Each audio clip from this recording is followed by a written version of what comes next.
नमस्ते, प्रणाम, हर हर महादेव। आप सभी का स्वागत है हमारे नया चैनल में माया लोकगीत में। और आइए बहुत ही प्यारा सा भसुर गाली गीत लेके आए हुए हैं। अगर हमारे भाई बहन चाचा चाची को पसंद आए तो प्लीज हमारे चैनल को लाइक और शेयर कमेंट सब्सक्राइब ढेर सारा दुलार प्यार दीजिए। चैनल को सपोर्ट करके आगे बढ़ाइए प्लीज, आप लोग से विनती बा।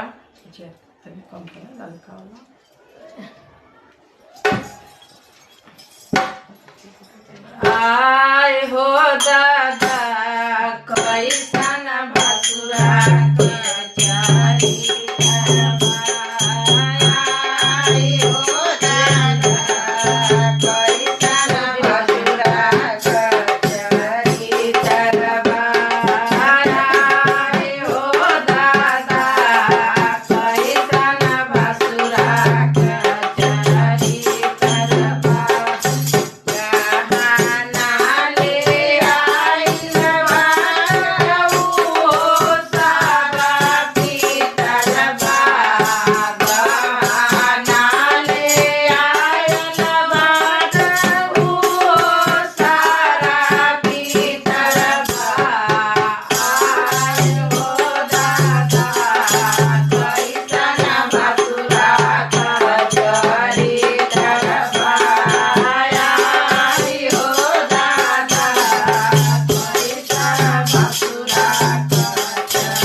पसंद आए तो प्लीज हमारे चैनल को ढेर सारा दुलार प्यार दीजिए।